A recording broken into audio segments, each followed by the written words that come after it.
begin our panel on desafios fiscais e monetários no Brasil. Pô, um tema eterno, né? Mas sempre de uma tonalidade diferente, de ângulos importantes,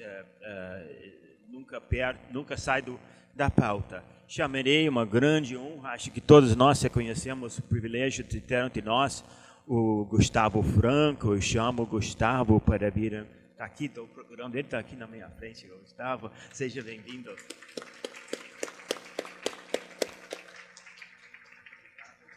Eu que vou ter que sair para dar um lugar para um dos panelistas. Gustavo acabou de lançar um livro, sobre a moeda e a lei, uma história do Banco Central, do qual ele presidiu, deu muito prestígio, muita liderança, mas uma história completa, muito na tradição do IBRI e da Fundação Getúlio Vargas. Parabéns pelo livro que foi lançado agora, Gustavo. Em segundo lugar, agora o time, representando um pouco o time de Colômbia, representing the Colombia side, banqueiro central merece uma banqueira central. I'd like to welcome Patricia Mosser, who is the senior researcher at our School of International and Public Affairs. Professor Mosser is an experienced veteran of the Federal Reserve System, especially the Federal Reserve Bank of New York, and she's dedicated her recent years to building studies of central banking in SEPA, recognizing the importance of not only monetary policy, but institutions of central banks for economic stability and economic growth, mainly in the United States. So I'm sure she'll have interesting things to say, Gustavo, perhaps in response to you, but also in response to many of our concerns about what in the world is happening in the United States in general. So, Trish, I'd ask you to join the table here, if you would. And then Vilma, professora Vilma. Vilma está aqui. Muito obrigado. Seja bem-vinda. Eu conheço também a Vilma Conceição Pinto, pesquisadora da GV IBRI. Seja muito bem-vinda, muito obrigado por estar conosco, prestigiando essa mesa, Vilma.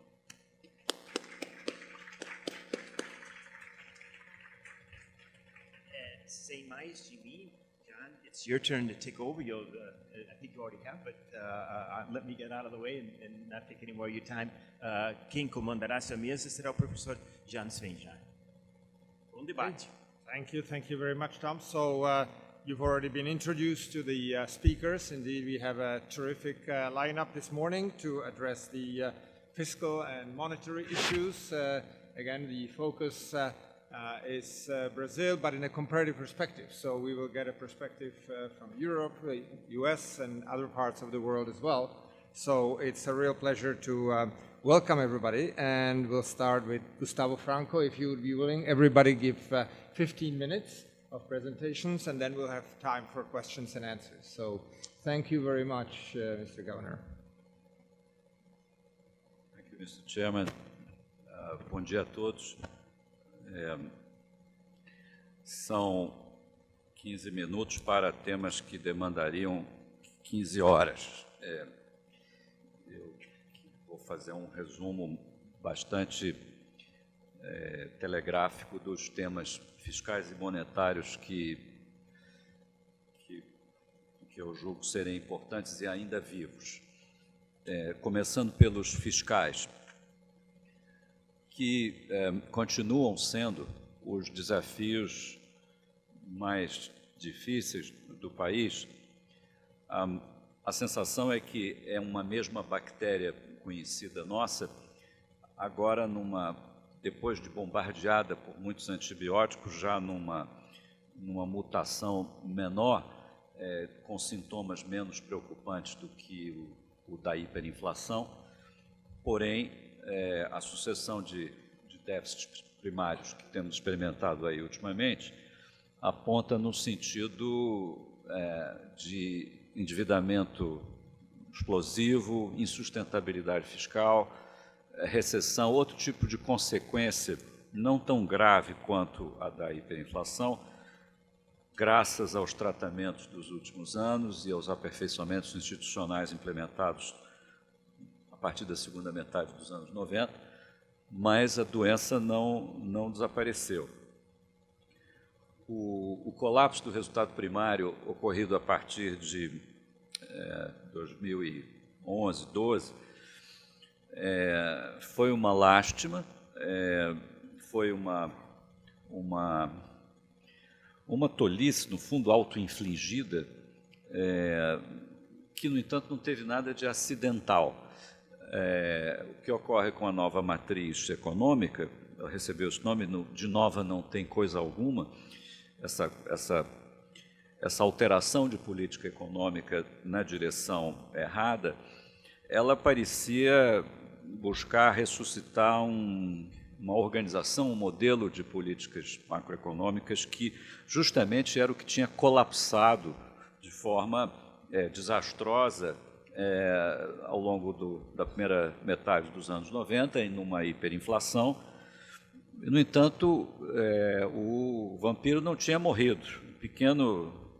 Pequena confluência de situações fez ideias aparentemente obsoletas adquirirem proeminência novamente e, em vez do tripé virtuoso que havia se estabelecido desde 1998 com o acordo com o fundo, que permaneceu mais de 10 anos sendo praticado, é substituído por um outro, cujos elementos são o inflacionismo, a fechadura e o seletivismo. Inflacionismo no sentido do desprezo à ideia que um país endividado precisa ter geração de caixa e superávit primário, as boas ideias fiscais eram taxadas como primitivas, fechadura no sentido da reversão da postura mais internacionalizante que prevaleceu nos anos anteriores, abertura e outras posturas com relação à política externa e investimento estrangeiro, conteúdo nacional, e tudo isso experimentou uma reversão muito significativa. E o seletivismo nas políticas públicas muito claramente perceptível na ideia dos campeões nacionais e na volta das políticas focadas em vez das políticas horizontais, políticas industriais do jeito antigo. A combinação dessas três coisas foi horrível. Como todos sabemos, tivemos uma degeneração fiscal, uma degeneração microeconômica, cuja expressão mais lamentável ocorre justamente na Petrobras, que foi o foco, o teatro de operações pior de todos no tocante a políticas de conteúdo nacional, campeões, essas coisas todas, e uma degeneração moral que faz com que o exemplo que é produzido em Brasília na chefia do Executivo caia na sociedade e nas outras esferas subnacionais de forma terrível, deteriorando a gestão pública em todos os seus aspectos. O que é interessante e reconfortante de notar é que as instituições brasileiras funcionaram para rechaçar esses desenvolvimentos. Infelizmente, não foram suficientes para prevenir, mas foram eficazes para punir.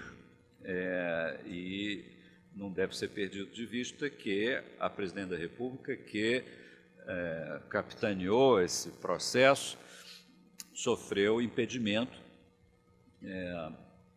o que, obviamente, coloca diante de nós uma agenda de aperfeiçoamentos institucionais adicionais para que a experiência jamais se repita. O exemplo em si, quer dizer, o episódio em si, acho que já é suficiente para fazer com que prefeitos, governadores e presidentes tenham muito mais cuidado com o assunto da responsabilidade fiscal, para não falar da probidade, mas é preciso mecanismos efetivos e, na verdade, muitos governadores e prefeitos que tiveram condutas semelhantes e que vão agora terminar seus mandatos, vão ter o seu encontro com o Ministério Público e com as suas condutas aí irregulares, e eu espero que tenha o mesmo destino da presidente. O outro lado bom disso tudo é que novos ventos conceituais varrem o país. A experiência com a Petrobras quebrou um vaso, ela trincou um mito, e com isso a ideia de privatização ganhou nova dimensão, responsabilidade fiscal, concorrência, mercados, transparência, leveza.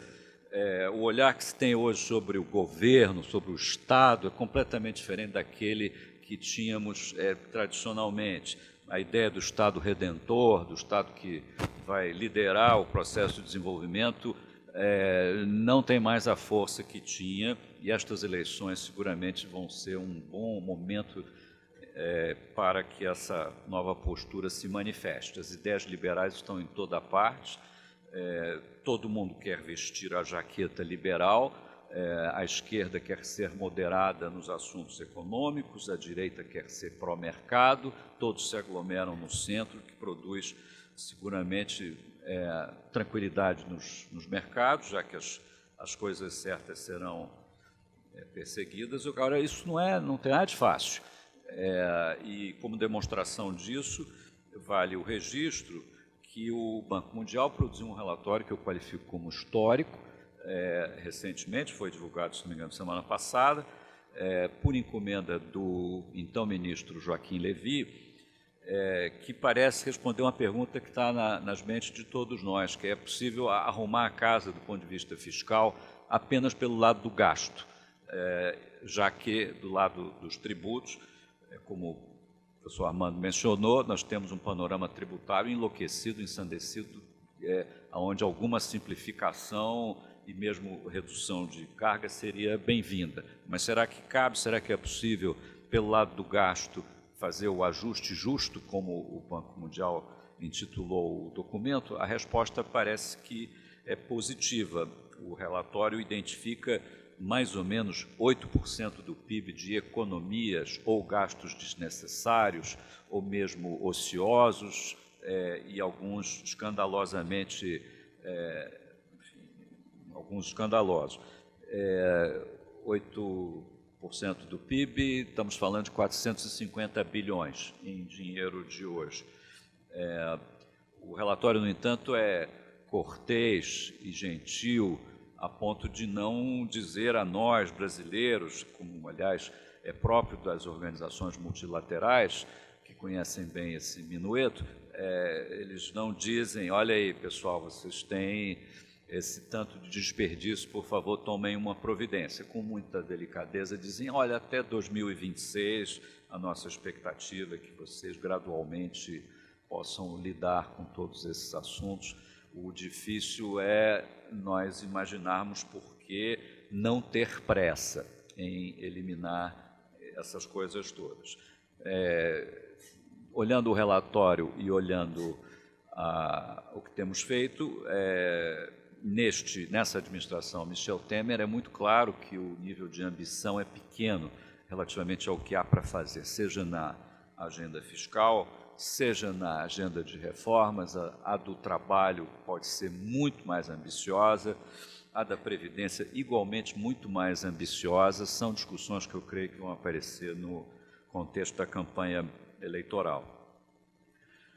Os desafios monetários, para ocupar os 5 minutos, 4 minutos e meio que me restam, são menos graves, eu creio, menos difíceis do que esses da área fiscal, já que a experiência, o desafio trazido pela nova matriz encontrou instituições na esfera monetária solidamente entrincheiradas, de tal sorte a resistir esse assalto ao cerco. E é curioso que algumas instituições hoje tão importantes como o sistema de metas de inflação, a própria existência do Copom, tem uma base institucional legal muito frágil. O sistema de metas é um decreto presidencial que poderia ter sido revogado por um decreto da Presidente da República. E é extraordinário que a presidente Dilma Rousseff, que tinha em suas mãos a caneta para revogar o decreto, não o fez. Daí a força de uma ideia estabelecida. Ela se torna costume, portanto, às vezes mais forte do que um decreto, ela está fadada a provavelmente se tornar algo mais forte do que isso no plano da legislação no futuro. Mais impressionante ainda é o próprio Copom. O Conselho Monetário Nacional é uma criatura da Lei 4595, que é uma lei complementar, é a autoridade monetária brasileira, é o depositário dos mandatos, normalmente associados aos bancos centrais, o mandato da estabilidade, o mandato do emprego, além dos mandatos regulatórios, tudo é o Conselho Monetário Nacional, que gostaríamos de ter extinto em 1994, por lei ordinária, não era possível. O que era possível fazer, nós fizemos, que foi reduzir a composição a 3 membros, porque assim, ao menos, o Banco Central tem um voto em 3 no âmbito deste Conselho. No entanto, a criação do Copom fazia com que a política monetária saísse do Conselho Monetário Nacional, inclusive por delegação. Uma resolução do Conselho Monetário, na verdade, apenas estabelece o calendário das reuniões do Copom, mas não cria a reunião nem a instituição Copom. A instituição Copom, na verdade, é uma criação da diretoria do Banco Central, como um comitê de conselho de administração, cria-se um comitê de recursos humanos. Aqui, a diretoria do Banco Central cria uma sessão especial para tratar de política monetária. Essa sessão especial é denominada Copom. Ela segue diversos rituais de divulgação de informação que são conhecidos de todos, mas não perder de vista que o Copom existe por uma decisão da diretoria. A sua força normativa é a de uma circular, ok? O presidente da República podia ter extinto o Copom ou mudado a composição do Copom, colocado o representante dos sindicatos, ou o presidente da FEBRABAN, ou o presidente da Fiesp, e o Copom continuaria a funcionar de um jeito diferente.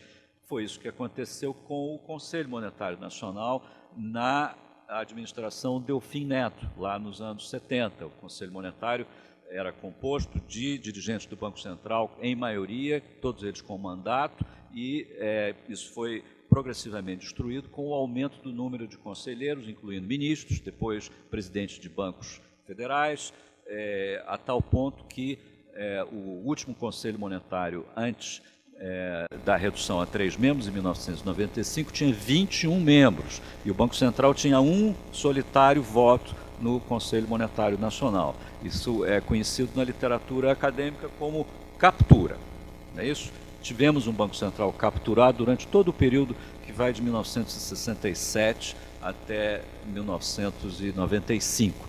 E não é à toa que foi o período onde experimentamos uma hiperinflação.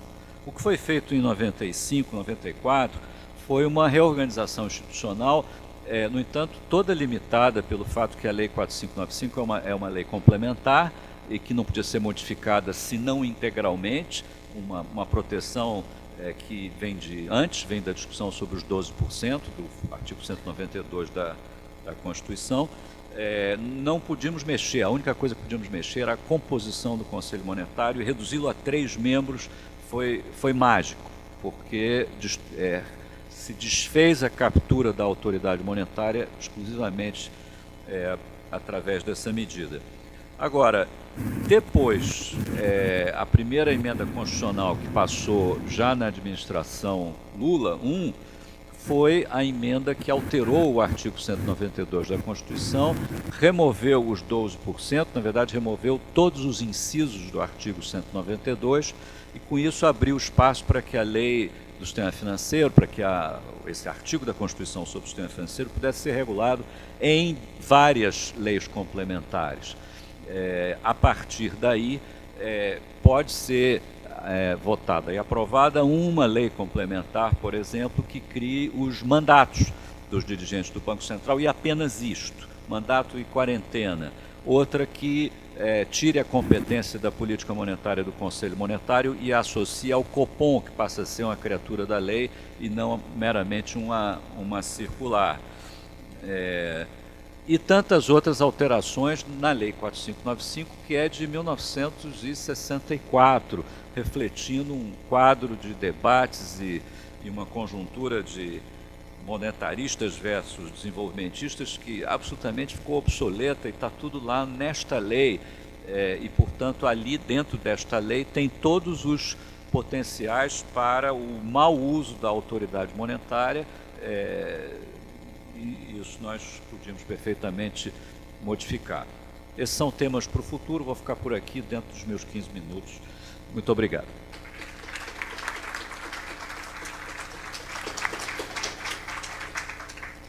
Thank you very much, Gustavo Franco. This was an exemplary presentation in terms of being sharp, crisp, to the point, an excellent account of the historical evolution, the role of institutions, and the ability of one or the other side, be it fiscal or monetary, to not to succumb or to be captured, in fact, historically, as you described. So we have an excellent start in terms of getting an overview of the Brazilian situation.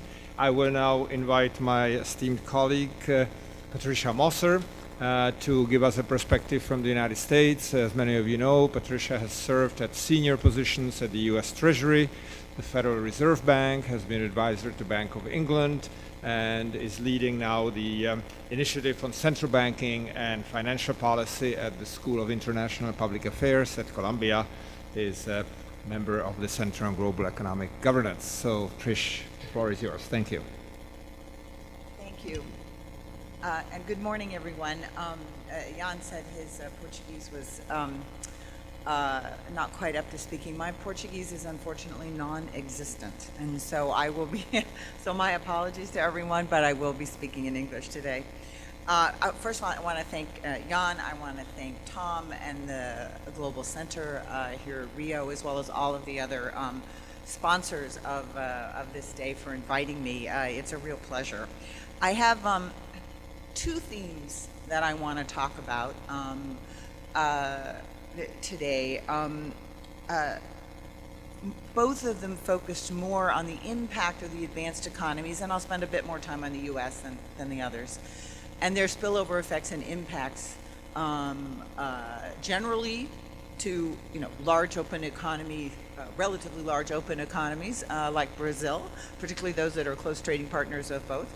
Of many of the advanced economies, and who also have fairly open financial markets, because a lot of what I'm going to talk about are financial spillovers. So two themes I want to talk about. The first is the implications of what I call the radical regime change that is just starting in the US, but will happen across all the advanced economy central banks in the way that they run and implement monetary policy. In the coming years. When you read about this in the press, they call it, or central bankers talk about it, they call it normalization or monetary policy tightening. It's not. It's a regime change. And I want to talk about why I think that's important. And it has some pretty profound implications, not only for the advanced economies, but I think for the global economies and global financial markets, and particularly for countries like Brazil. Second, I want to talk about a few other related policy challenges and, shall we say, financial risks, many of them emanating from the United States, that I think are important, again, not just for the U.S., but globally. But let me start with monetary policy tightening. I call this regime change the new normal in monetary policy, and it's not at all a regular cyclical tightening of monetary policy for a couple of reasons. First of all, the size of the monetary easing in the advanced economies in the U.S. in particular was enormous. And it used multiple tools that the central bank had never used before: quantitative easing, buying risky assets, all of those things that we're all completely well aware of, all the unconventional policy tools. But the second reason is that monetary policy in the advanced economies in the U.S. had been very, very loose for 10 years or more, depending on the country that you pick. In a typical recession in the advanced economies, monetary policy is loose for about 18 months, 2 years, perhaps. Most advanced economies haven't had positive interest rates in 9 years. That's a really, really long time. The global economy has changed, the financial structure has changed, financial regulation has been completely transformed. So there's no reason to think that the advanced economies are going to go back to running monetary policy the way they did before, and in fact they're not. And so I want to talk about that for just a minute.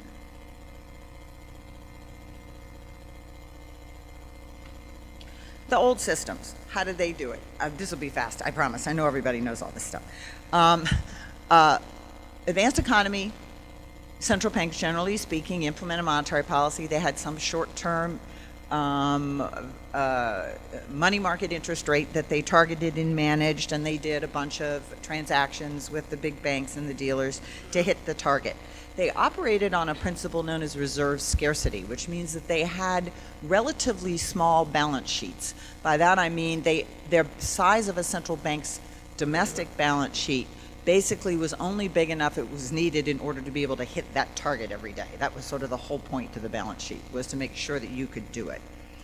In addition, the way they did it was narrow. They operated with a very small number of banks, big global banks usually, they used for both doing monetary policy and for lending, sort of lender of last resort, as the central bankers call it, against relatively narrow, high-quality collateral, meaning it was a pretty narrow system, and it sort of expected that the global financial markets were sort of going to work and spread that around and eventually have the macroeconomic impacts it wanted.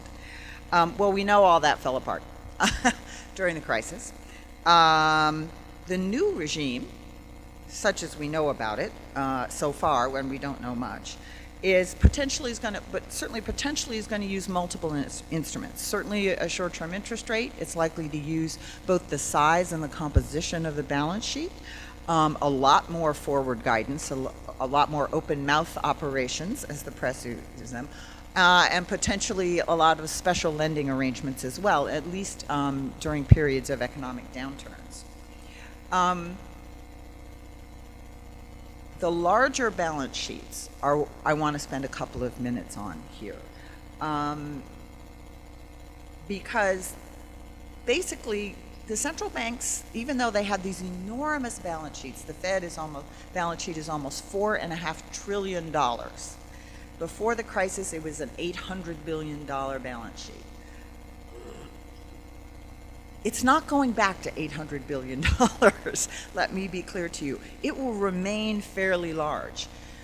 The Federal Reserve Bank of New York actually puts out staff level, not monetary policy official projections, but puts out staff projections of the size of the balance sheet, let's say 4, 6, 8 years from now. And let me talk about the Fed, because they're actively starting to shrink their balance sheet now. The lowest number they have is on the order of about $3 trillion. Sorry, 2.8, I think it's a little bit below 3. It's going to remain very large. Why is it going to remain large? And that's what I want to talk about. The number one reason that is for it remaining large actually has to do with financial regulation. I don't normally sit and do a monetary policy talk and talk about regulation, but in this case I have to. The liquidity regulation that is embedded in Basel III, to use the acronyms, the LCR and the NSFR, the Net Stable Funding Ratio, are effectively modern, highly dynamic and complex versions of reserve requirements. Now, anybody who knows anything about monetary policy knows about reserve requirements and how much they can matter in setting monetary policy. Sometimes they're even used as macroprudential tools. I certainly know there's some history of that in Brazil. However, the LCR and the other liquidity ratios here are very complex and very dynamic, and they're likely to be very volatile, both for individual banks and collectively for banks. The problem is they're also likely to be the binding constraint on how much liquidity banks want to hold, and therefore how much liquidity central banks have to provide in order to run an interest rate target regime. That's basically the way the old system worked, except it's a lot more complicated now. So the upshot of this, the conclusion of this is that the size of reserves demand from the global banks, from the advanced economies, central banks, is likely to be very high and remain high because of the regulatory reasons. Reserves are treated very favorably, and not just in reserve requirements, but in the LCR as well.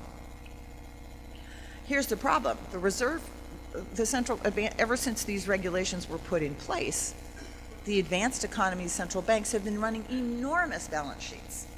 And so as they begin to shrink them, how much are they going to shrink them? Nobody knows. I don't know.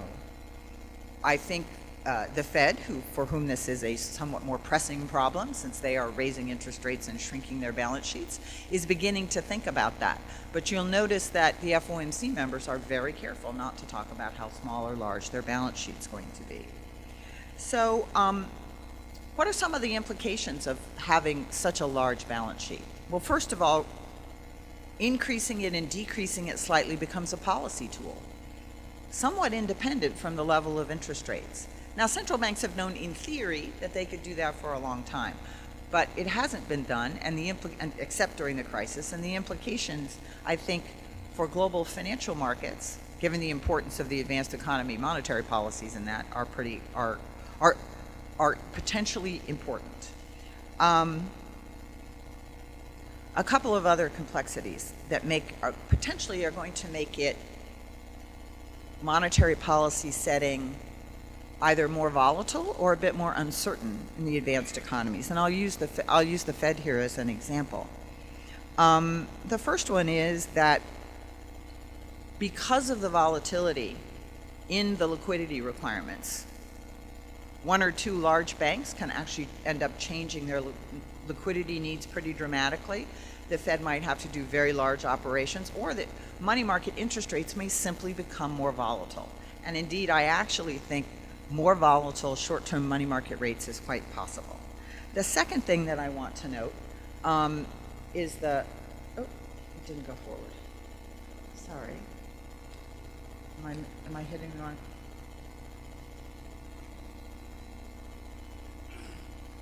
Huh.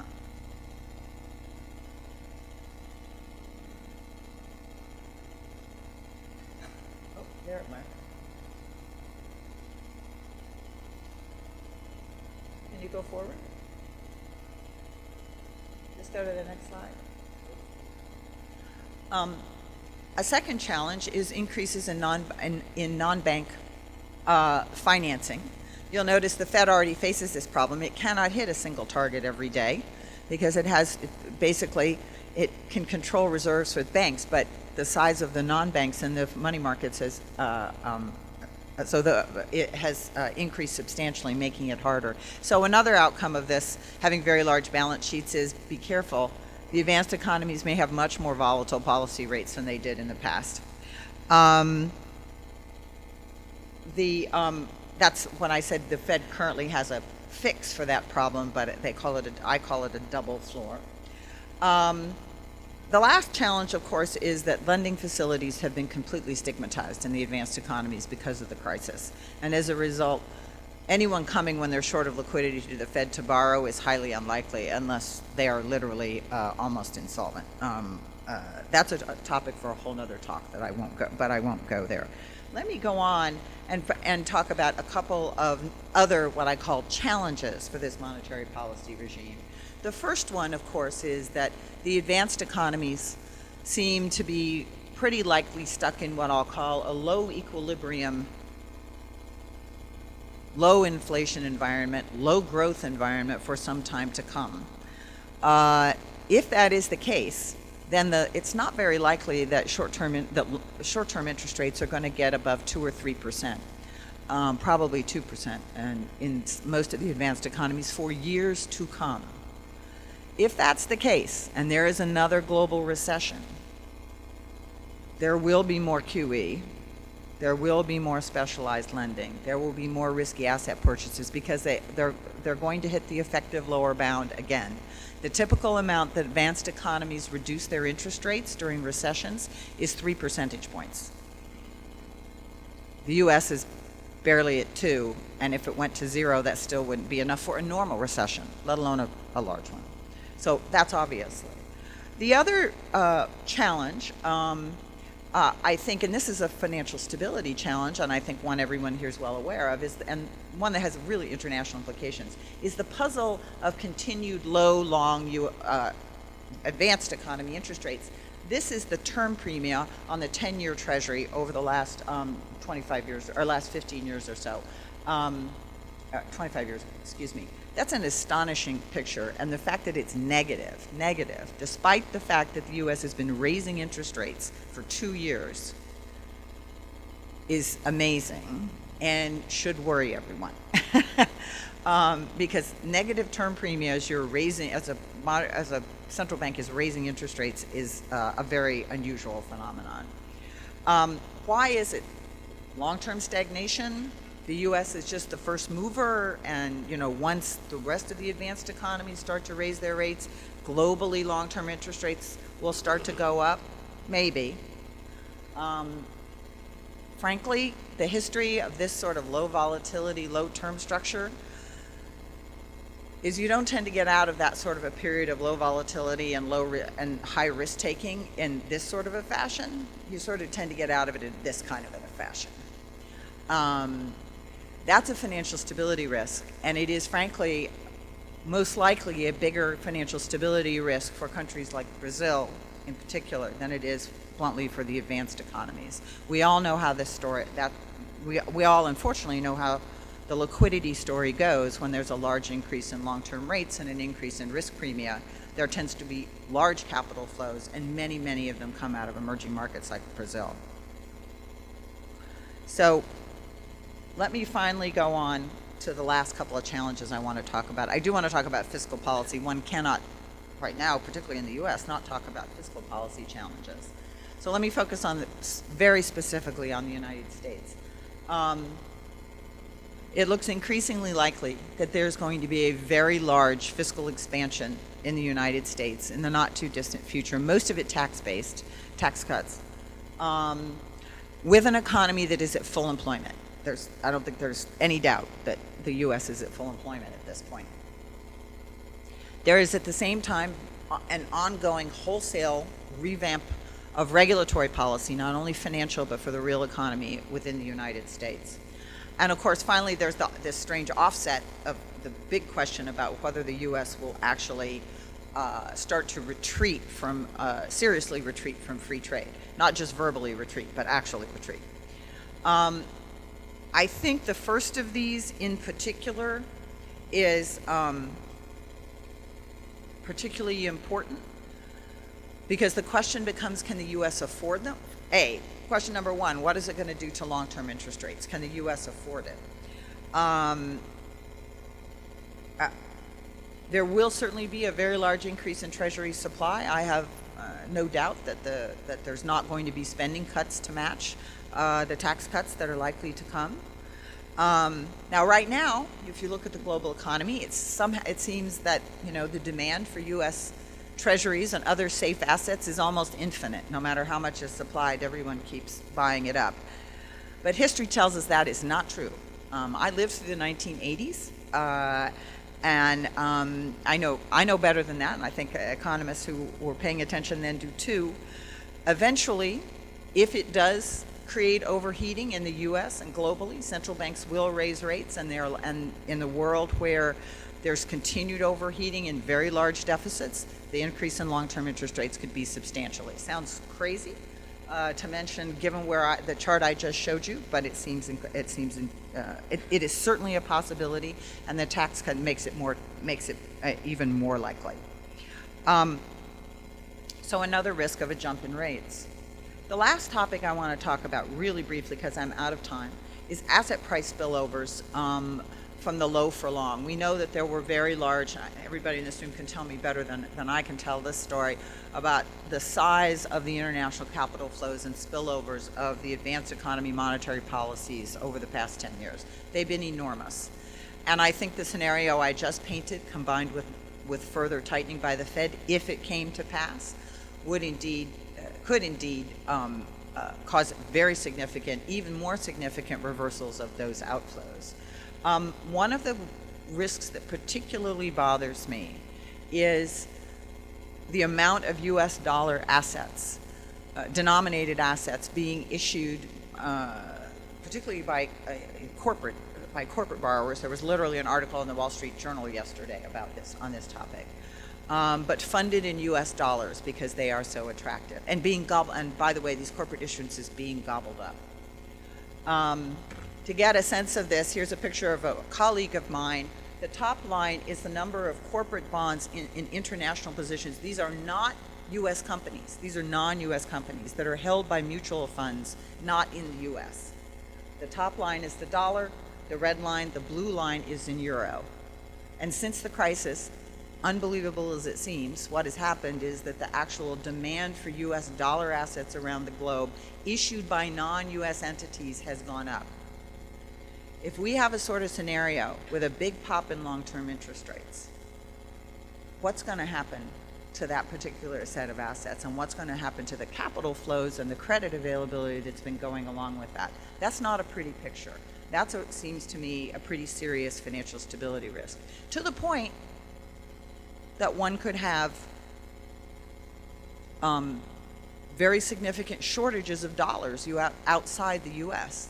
Now, the last time there were massive dollar shortages, the Fed used its swap lines with central banks.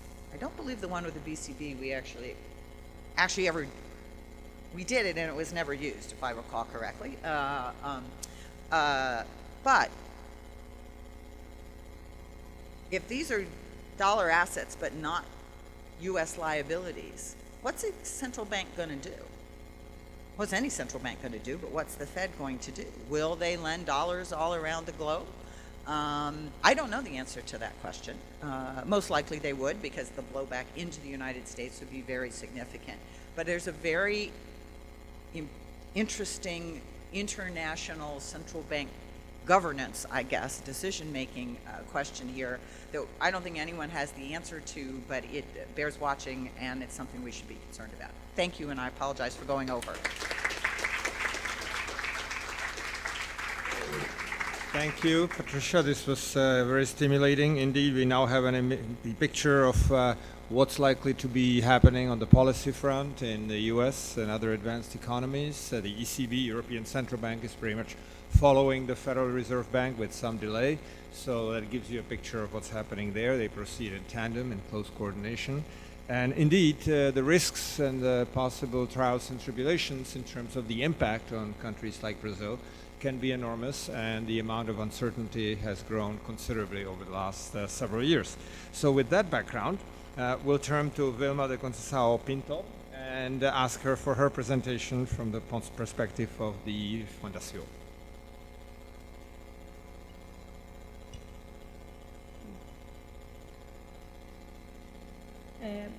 Bom dia.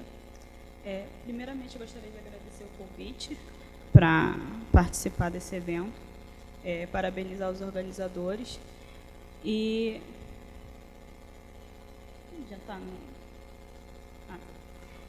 eu vou falar um pouco, vou me concentrar a apresentação somente na política fiscal. Não vou falar muito não vou falar de política monetária aqui, e eu vou tentar te apresentar números de como que está o panorama fiscal recente aqui no Brasil e o que a gente pode esperar daqui para frente.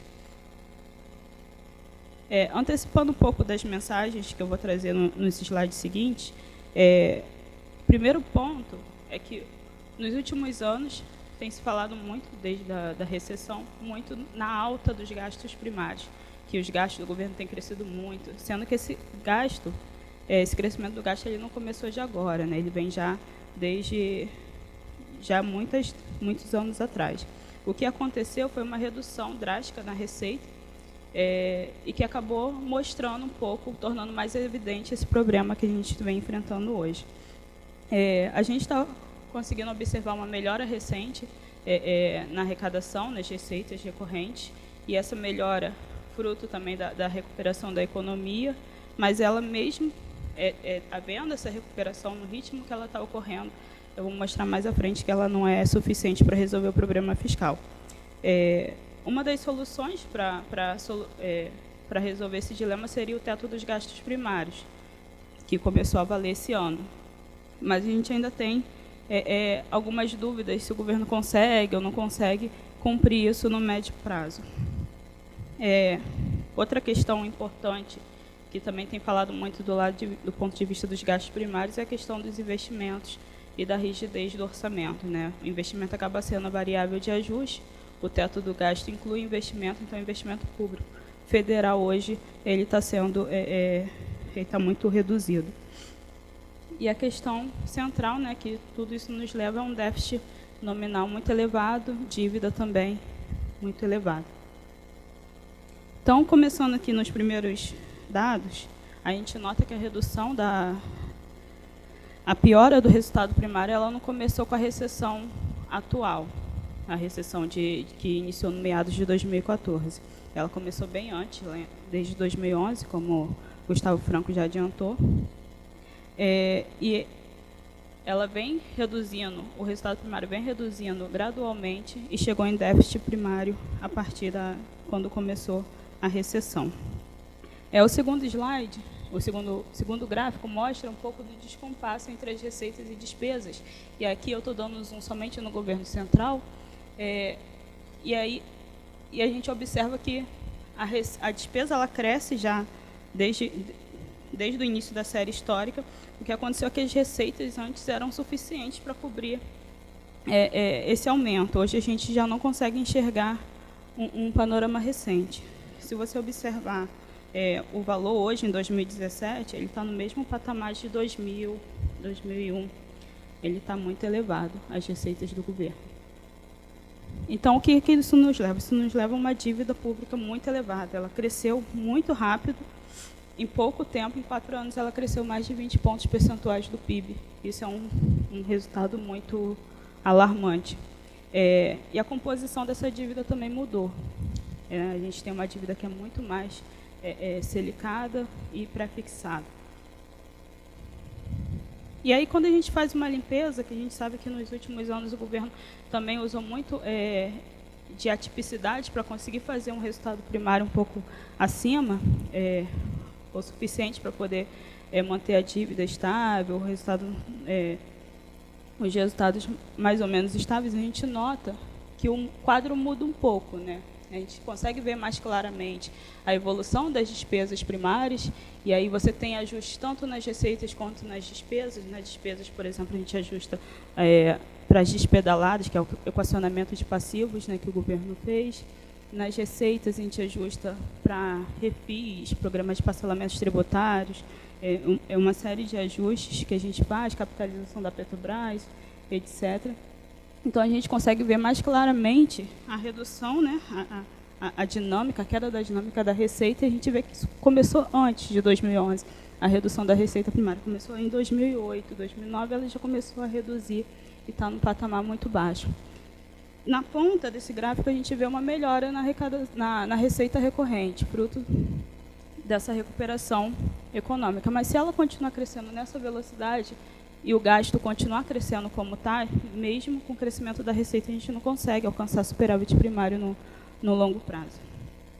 E aí, o segundo gráfico mostra um pouco da composição desse gasto. Por que esse gasto cresce sempre? Boa parte desse crescimento é por conta das transferências de renda. Essas transferências elas são indexadas, são gastos obrigatórios, o governo não tem muito controle sobre os seus fluxos, né? Então, você tem uma série de questões que fazem esse gasto crescer. E aí aqui, parando um pouco de olhar os dados do percentual do PIB, olhando um pouco em taxa de crescimento, a gente nota que a despesa primária ela caiu em termos reais somente em 2 anos, que foi em 2003, o gasto primário recorrente, caiu somente em 2 anos na série, que foi em 2003 e em 2015. Em todo o restante da série histórica, o gasto primário ele cresce, mesmo em períodos recessivos, né? Então, fazer o gasto, que eu vou mostrar mais à frente, que o teto do gasto limita a despesa primária pela inflação, ou seja, crescimento real zero, olhando pelo histórico, acaba sendo um desafio. né? E a gente olha assim, o investimento acaba sendo a variável de ajuste, está com queda real já há algum tempo.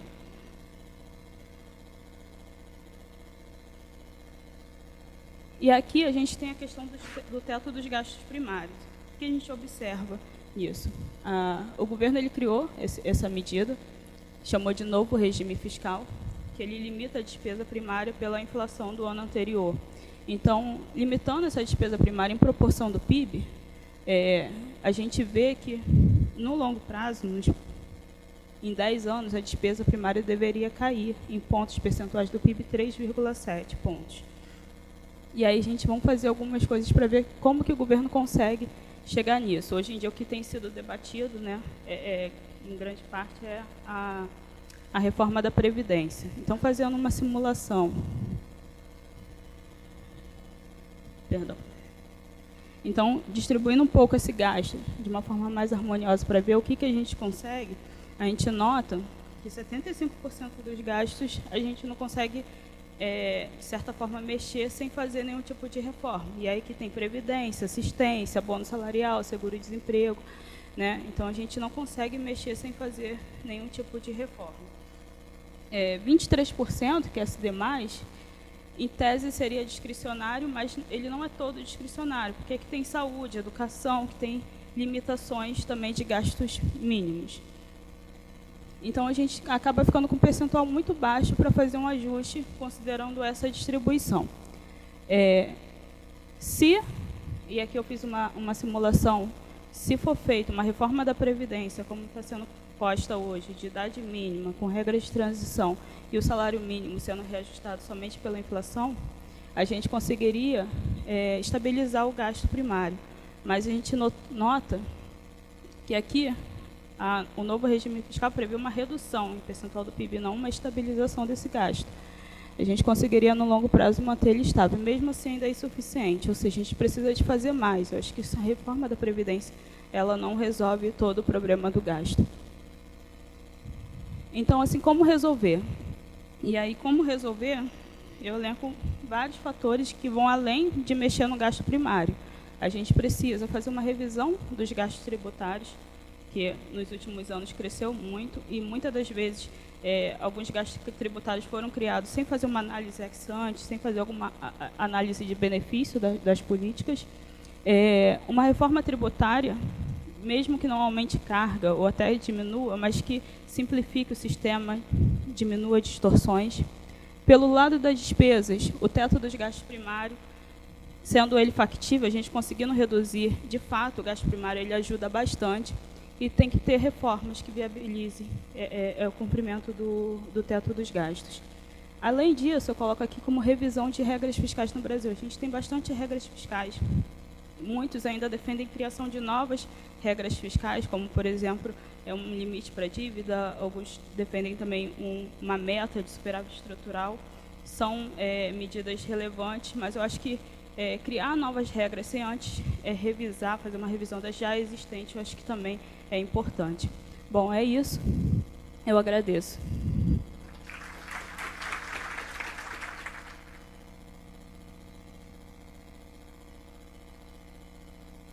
Very much. Thank you very much, Wilma. This was very much needed detail to have on the fiscal side of it. And we will now turn to Rubens Peña-Cisne, who is a professor and director at the Brazilian School of Economics and Finance here at Getúlio Vargas Foundation.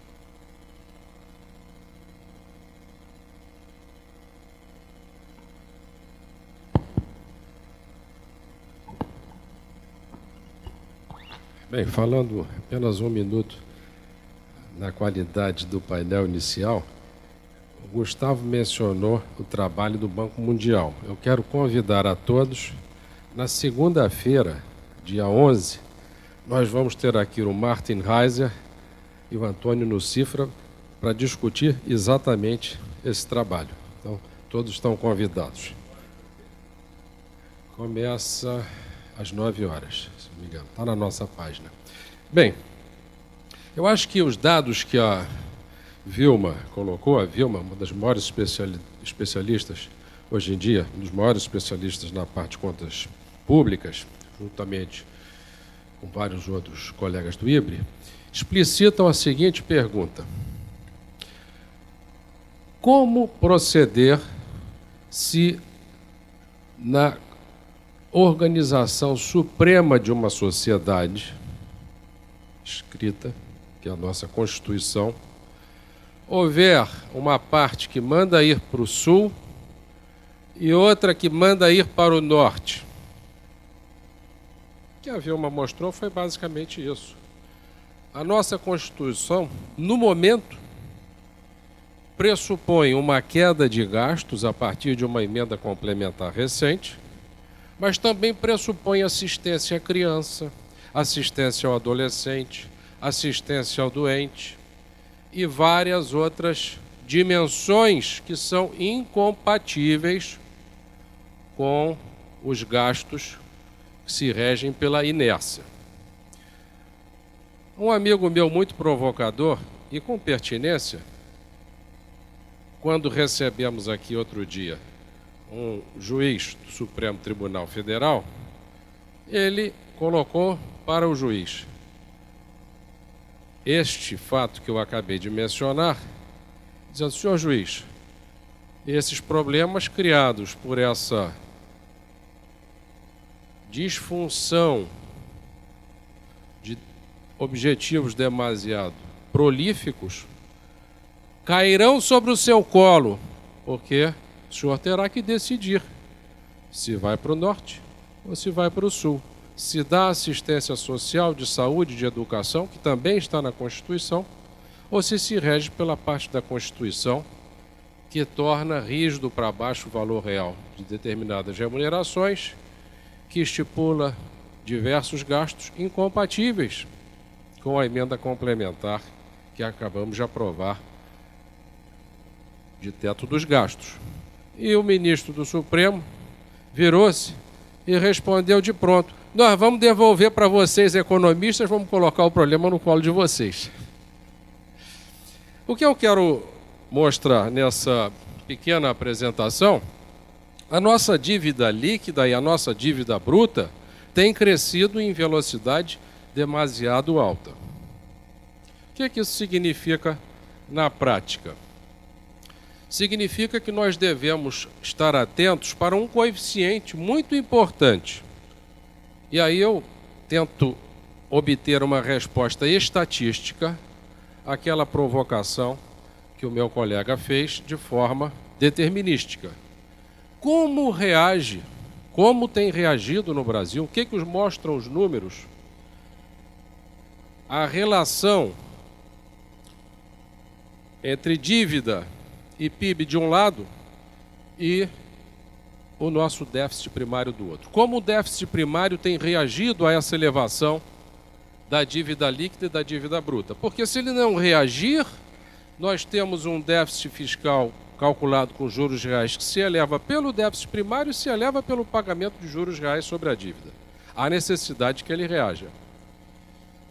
Esse coeficiente, então, é um coeficiente importantíssimo, porque o que nós estamos, no fundo, avaliando é que a dívida se eleva em função do pagamento dos juros, mas como estamos falando da relação dívida líquida, o juro eu coloco em cima, o crescimento do PIB real eu coloco embaixo, se for, pode ser crescimento do PIB nominal, se assumirmos que o índice de preço corre para e passo com deflator implícito, e esse superávit primário com sinal menos, que é o déficit primário, corrobora esse aumento da dívida.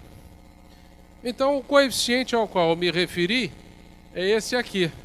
Como que o superávit primário ou o déficit primário tem reagido às elevações da razão dívida sobre PIB. Ele tem que reagir. Se ele não reagir, a dívida sobe pelo juros e sobe pelo déficit primário. Tem que haver uma reação.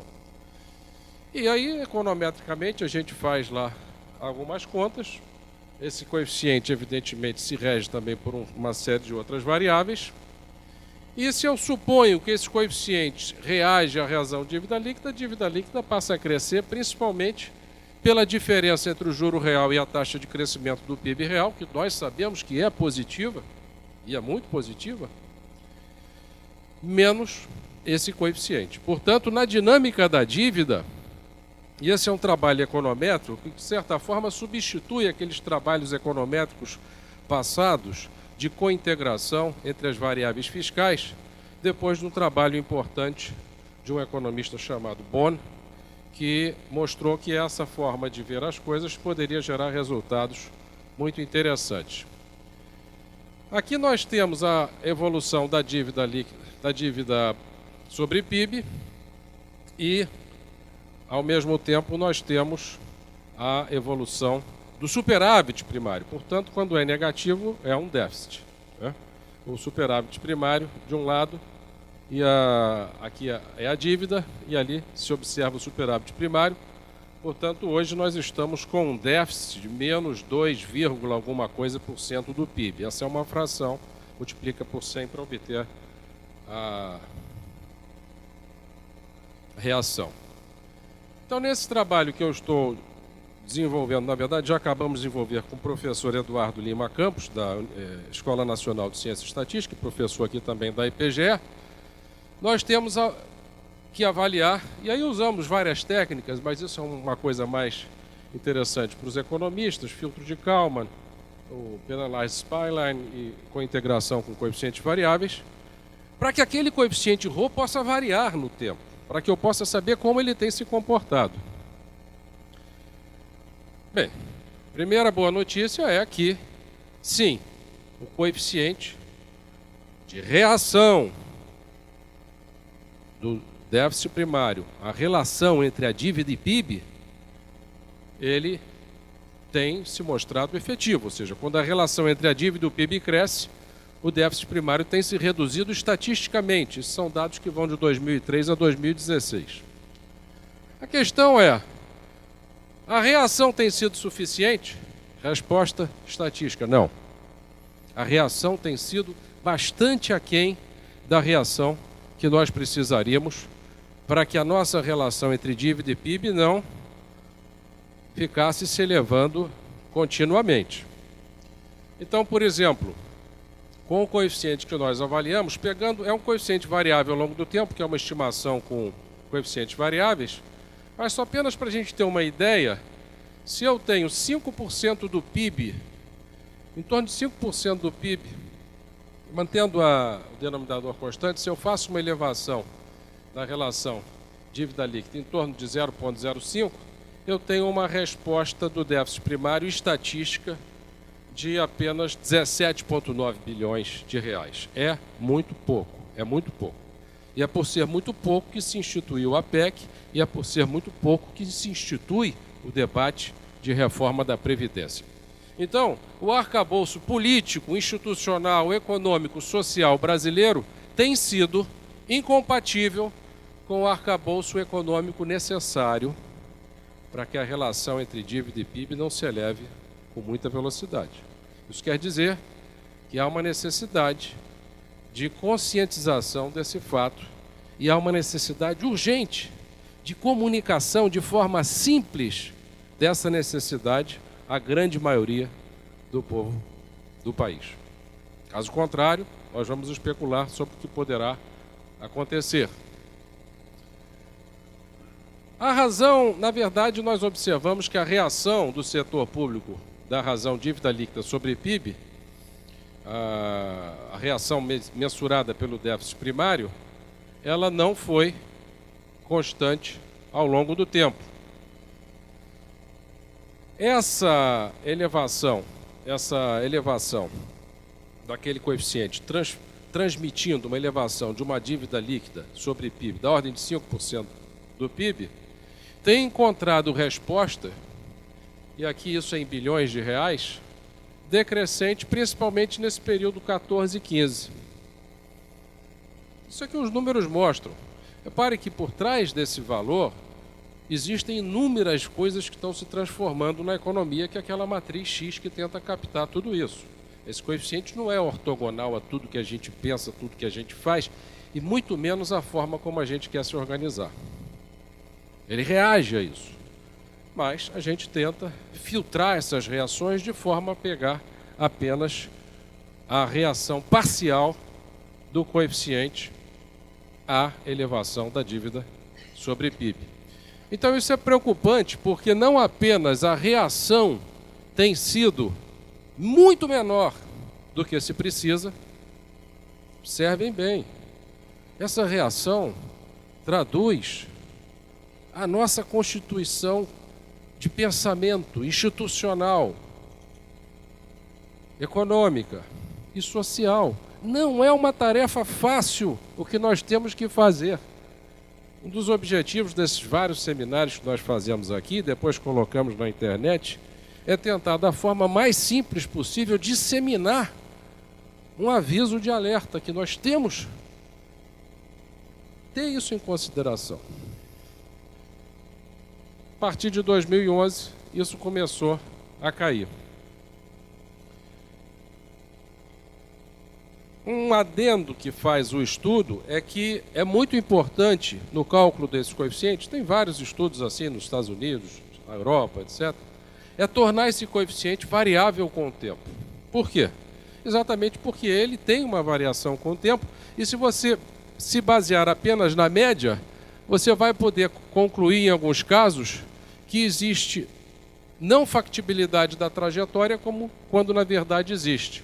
Por exemplo, se nós tomarmos aqui alguns dados com base na Selic, no crescimento do PIB, desde janeiro de 2003, portanto, todo o período analisado, uma Selic média 12,31, crescimento do PIB de 10,80, essas taxas são logarítmicas, portanto, podem ser subtraídas, e uma reação fiscal de 5,67, de forma que quando eu subtraio isso, menos isso, que beleza, dá negativo. Mas, se o coeficiente tivesse representado aquela média de 2003 até 2016, o tempo todo. Entretanto, quando a gente começa a olhar só o coeficiente a partir de 14, e a gente pega a Selic, pega o crescimento do PIB, a gente vai ter um coeficiente que é menor do que essa diferença, portanto é uma trajetória não factível. Trajetória não factível é aquela na qual a sociedade responde à elevação da relação entre dívida e PIB de forma aquém da necessária para que, num espaço esperado de tempo, se reverta aquela trajetória altista. Então é muito importante fazer essa mensuração período a período. Aqui a gente trabalha com a taxa, ali trabalha com a taxa de juros com base na dívida bruta, aqui eu trabalho com base na taxa de juros com base na dívida líquida. E aí as taxas de juros sobem porque, como os ativos e passivos do setor público são diferenciados, o rendimento esperado dos ativos sendo inferior ao passivo, quando eu pego a taxa implícita na dívida líquida, ela sobe, mas nos dão também um panorama sobre o que pode acontecer. Esse trabalho está disponível na página do seminário, um trabalho técnico, tem 35 páginas de equações, mas quem quiser analisar os resultados com maior tranquilidade poderá assim proceder. Observemos, finalmente, o seguinte: o que acontecerá se nós não nos organizarmos política social e institucionalmente da forma como é necessário para reverter essa alta frequente da relação dívida sobre PIB? Poderá acontecer, e se isso vai acontecer ou não, eu não sei, espero que não, mas poderia acontecer de, em determinado dia, o Banco Central elevar o juro para combater o excesso de inflação e a inflação esperada e o câmbio reagirem negativamente. Por quê? Porque ele eleva o juro para obter aqui R$1 para pagar um funcionário público, ele não tem taxação, precisa de dívida, prerrogativa federal, não quer expandir moeda também. Quando eleva o juro, o prêmio de risco para o poupador externo, ele olha aquele juro e ele fala, não sei, porque ele elevou 1% o juro, mas ficou mais arriscado que ele seja solvente no longo prazo. Isso pode acontecer, teoricamente. teoricamente. Mesma coisa a inflação. Ele elevou o juro, mas isso significa que ele vai ter maior dificuldade, portanto, o juro real esperado, para mim, poupador, não sei se é tão interessante. Não dá para saber,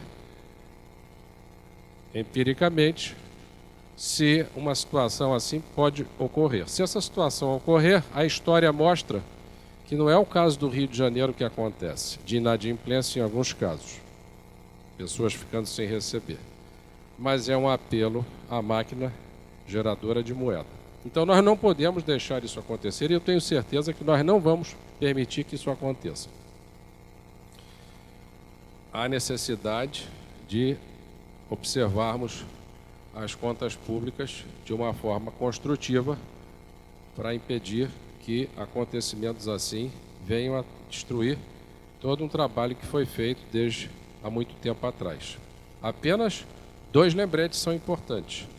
A possibilidade, a probabilidade de que nós pudéssemos ter um cenário negativo, a exemplo desse que eu coloquei, que é uma possibilidade apenas teórica, ela é majorada pela elevação da relação dívida sobre PIB, que está sendo majorada, e ela pode ser detonada por uma elevação da aversão ao risco dos investidores externos em função de algum acontecimento internacional que gere isso. Então, precisamos passar essa palavra para toda a população. É necessário haver uma conscientização da necessidade de que algumas reformas vão para frente e de que nós tenhamos na Constituição, não indo para o norte, indo para o sul, mas indo para o norte, para o crescimento. Muito obrigado.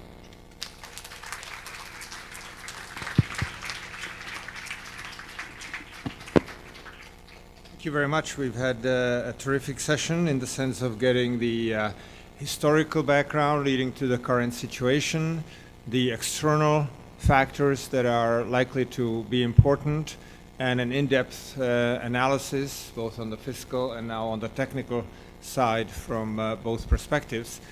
We are unfortunately running out of time, so I suggest that I'll just ask the panelists to very briefly say what would be the one factor that could derail the situation, cause the greatest damage, and then we'll go to coffee and you can continue more informally. So, well, we are running out of time, so why don't you do it at coffee, okay? Yeah, yeah. We'll do it. So why don't we start with Mr. Gustavo Franco and go down, and each of you say, if you could think of one factor, what would it be that you would worry about, that would not let you sleep at night, what could derail the situation? But here, the primary surplus is the one single factor that captures everything. Brazil is a leveraged company, and it needs to have a positive cash generation. It's as simple as that. If we were a company in the best fiscal moment that we had in 2011, more or less, we had a 3.5% of GDP primary surplus that is equivalent to a company's EBITDA, right? And at this particular moment, the net debt of the country was 10 times EBITDA. For a corporation, that would mean you're out of business, right? But that was the best moment, right? At this particular moment, government decides that the primary surplus is a primitive consideration as far as fiscal policy goes, and we don't need that. We have to be Keynesian, anti-cyclical, and that's where we are right now, right? With a incredible increase in debt, as we saw in Professor Vilma's picture. That is unfortunate, and that is all boils down to the primary surplus. Trish? I would agree. The primary surplus seems to me the biggest risk, the thing that should keep one up at night. And given the risks now, particularly increasing risks of much higher global interest rates, it seems to me, since the U.S. is becoming a lot more levered itself, those two things in combination could be make it very, very difficult for Brazil and cause a really tremendous combination of fiscal and monetary shocks. Cisne, from your technical standpoint, what would it be? Bem, eu falo em português. Novamente, o superávit ou déficit primário, mas eu dividiria nas coisas que nós podemos controlar e nas coisas que nós não podemos controlar. O que nós podemos controlar é a questão fiscal. O que nós não podemos controlar e pode levar a uma situação de triggering, de despertar de uma situação mais anômala, é a aversão ao risco dos investidores internacionais, que é muito sensível a variações de notícias no dia a dia. Essa é a parte que nós não podemos controlar. Agora, observemos que problemas que envolvem ação coletiva são talvez o segundo maior problema, o problema de maior dificuldade que tem as pessoas para resolver. Primeiro são os problemas de saúde. Problemas que envolvem ação coletiva, se nós tivermos uma demonstração cabal que a nossa sociedade não consegue engendrar reformas mínimas, isso também pode ser um fator de derail. Obrigado. Thank you. And Vilma Pinto? Eu acredito também, acho que eu concordo com todo mundo, acho que a principal questão hoje é a questão fiscal. Reforço a necessidade de fazer reformas, né? Acho que a situação fiscal hoje ela está numa situação que ela não pode continuar do jeito que está no superávit primário, tanto pelo lado da receita quanto pelo lado da despesa. E pelo lado da despesa, eu reforço quando na hora de pensar em fazer reforma, é fazer análise de política pública. Acho que é reforçar essa questão das análises para saber o impacto na sociedade e não só olhar os números fiscais puramente e vamos cortar aqui sem fazer uma análise para saber se de fato é factível ou não. É isso. Join me in thanking all the panelists, and we'll go to coffee and you can continue talking.